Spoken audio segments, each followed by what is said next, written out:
वालेकुम। मैं हूं मोहम्मद आमिर और आप हमारा YouTube channel scholars law academy को देख रहे हैं।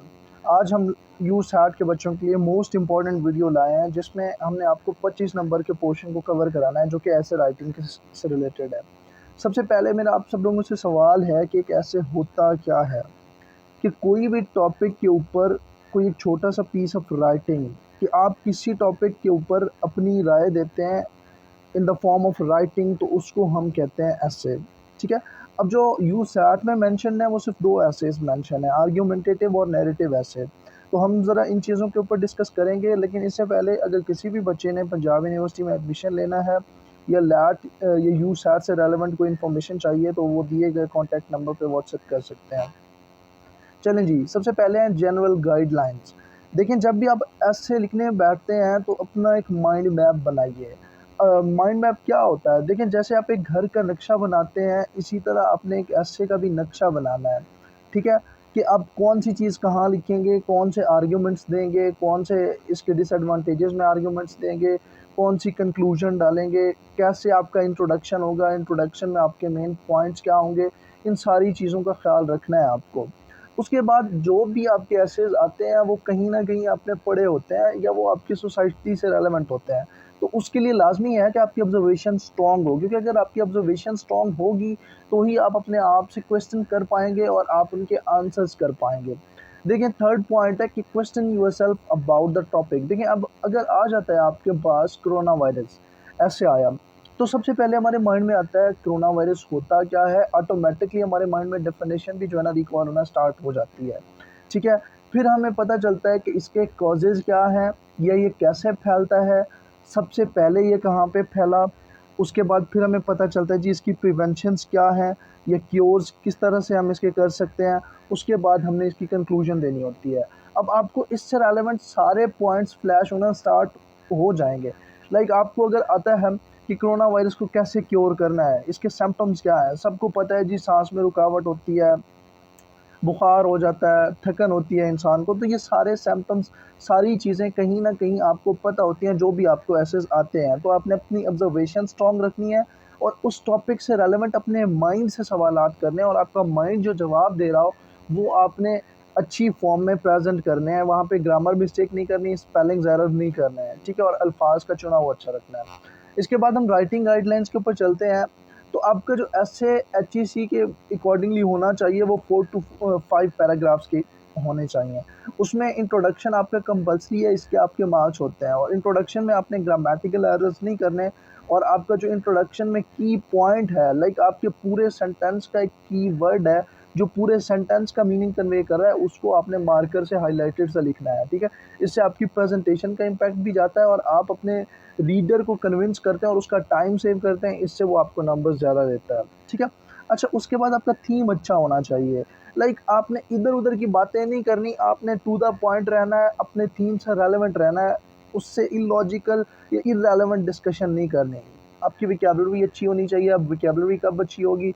जब आप न्यूज़पेपर पढ़ते हैं, या फिर अगर आप उर्दू में लिख रहे हैं, तो उर्दू के अखबारात का थोड़ा-सा मुताला करें, उससे आपको अच्छी वर्डिंग मिलेगी और आपको अपनी बात के अच्छे तरीके से कन्वे करने के अंदाज़ पता चलेंगे कि इस बात को लिखने का ये अंदाज़ भी होता है।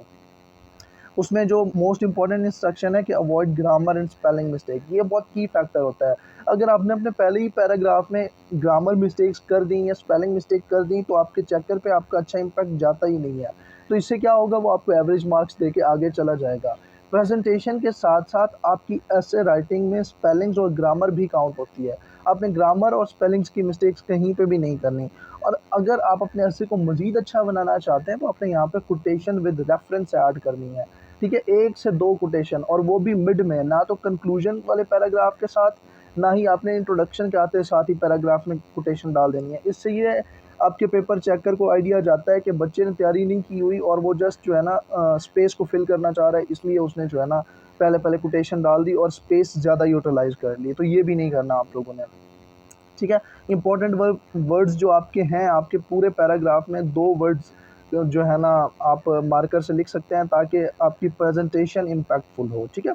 अब आपने वो टॉपिक चूज़ करना है जिस पे आपकी रिसर्च स्ट्रॉन्ग हो, या जिस पे आपने पढ़ा हुआ हो, या आपको लगे कि आप जो है ना उसके ऊपर अच्छा लिख सकते हैं।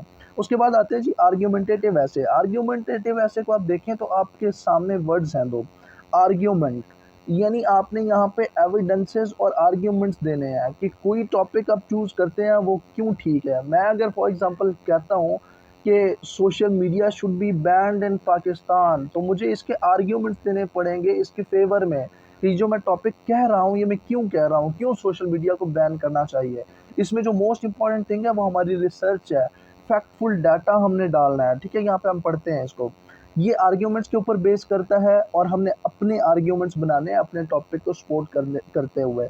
अगर किसी बुक से पढ़ा हुआ है तो अच्छा है, अगर नहीं भी पढ़ा हुआ उसको आप अच्छी और आसान इंग्लिश में कन्वर्ट कर सकते हैं अपने माइंड से क्वेश्चन करके जो आपके माइंड में आता है। ठीक है, अब वैलिड रीज़न मस्ट है, ऐसी रीज़न दीजिएगा जो वैलिड हो, जो प्रॉपर रिसर्च बेस्ड रीज़न हो। ऐसा नहीं कि आपने कोई भी रीज़न उठा के दे दिया और वो ठीक हो जाएगी, ऐसा नहीं होगा। इसमें फैक्टफुल डाटा बहुत इंपॉर्टेंट होता है जिसके एनालिसिस हों कि किसी की रिसर्च इसके ऊपर पड़ी है। लाइक मैं अगर फेसबुक का कहता हूँ या सोशल मीडिया का कहता हूँ तो मैं ये बात कर सकता हूँ कि पाकिस्तान में 2018 में फ़लाँ एजेंसी की रिपोर्ट के मुताबिक 2018 में सोशल मीडिया के यूज़ की वजह से इतनी अमवात हुई या इतने % लोग डिप्रेशन में गए। ठीक है, तो जब मैं इस तरह का फैक्टफुल डाटा डालूँगा, रिसर्च बेस्ड डाटा डालूँगा तो ये मेरे आर्ग्यूमेंटेटिव ऐसे के लिए बहुत अच्छी चीज़ होगी। और आपने अपने रीडर को कन्विंस करके आना है। आपने ये समझना है कि जो रीडर आपका ऐसे पढ़ रहा है उसको कुछ भी नहीं पता, उसको आपने हर बात बता के आनी है। आपने अपने पॉइंट से मुतालिक कोई ज़ाविया मिस नहीं करना। ऐसा ना हो कि आपके रीडर को बात समझ ना आए कंप्लीटली और वो फिर आपके मार्क्स के लॉस में जो है ना इम्पैक्ट करे। ठीक है, इससे ये होगा कि आपके मार्क्स कट जाएँगे। तो आपने ईज़ी रहना है, कॉम्प्रिहेंसिवली लिखना है, ज़्यादा इधर-उधर की बातें नहीं करनी, टू द पॉइंट रहना है, लेकिन आपने अपने आर्ग्यूमेंट को कंप्लीटली सपोर्ट करना है। ठीक है? अब यहाँ पे हम रिसर्च के बाद कहते हैं जी, smoking should be banned in public.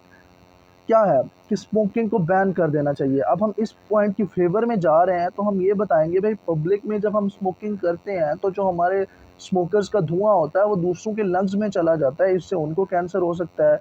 इससे जो स्मोकर हज़रात होते हैं वो जो है ना कम ज़िंदगी जीते हैं as compare to healthy persons. तो ये सारे आर्ग्यूमेंट्स और सारी रिसर्च बेस्ड डाटा हमने इधर डालना होगा और अपने आर्ग्यूमेंट को प्रूव भी करना होगा। कैसे प्रूव करना होगा? जैसे मैंने एक बात कही कि स्मोकर हज़रात कम ज़िंदगी जीते हैं, तो आगे आंसर आता है कि कैसे कम ज़िंदगी जीते हैं। आपने बताना है अपने पेपर चेकर को कि वो इस तरह से कम ज़िंदगी जीते हैं क्योंकि उनके लंग्स डैमेज हो जाते हैं, उनका साँस के प्रॉब्लम उनको ज़्यादा होना शुरू हो जाते हैं।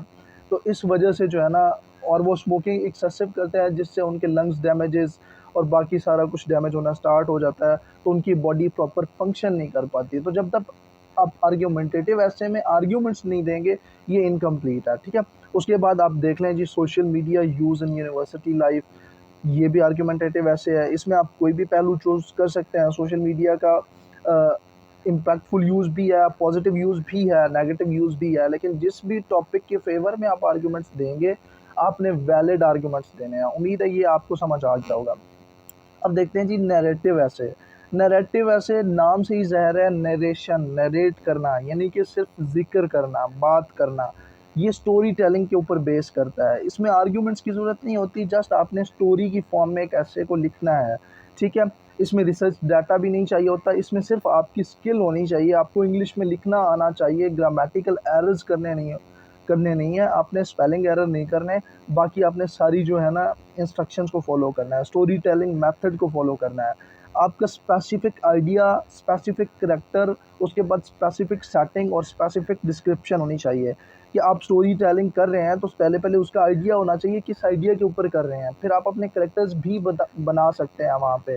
फिर आप सेटिंग करेंगे कि ये बात मैं यहाँ करूँगा, ये बात मैं यहाँ करूँगा। फिर आपने उसको एज़ इट इज़ डिस्क्राइब करना है जैसे आपने प्लान किया हुआ है। इसीलिए मैंने कहा था कि माइंड मैप बना लीजिए अपने माइंड में ही, ठीक है?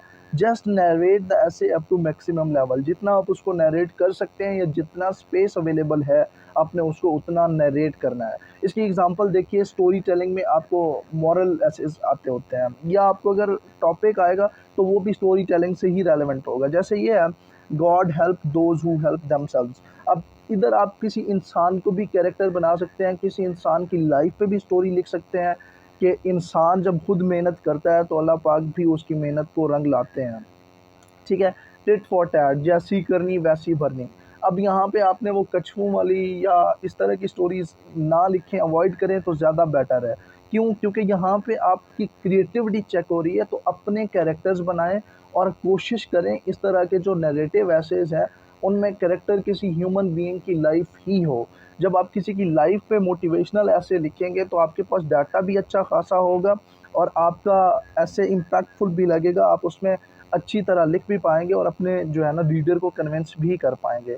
ये तो था आज के एसेज से रेलेवेंट डाटा। उम्मीद है आपको ये टॉपिक समझ आ गए होंगे। अगर आपको किसी किस्म की डिफ़िकल्टी है, तो आप दिए गए नंबर पे व्हाट्सएप से हम हमसे राब्ता कर सकते हैं। अपना बहुत ख़्याल रखिएगा। अल्लाह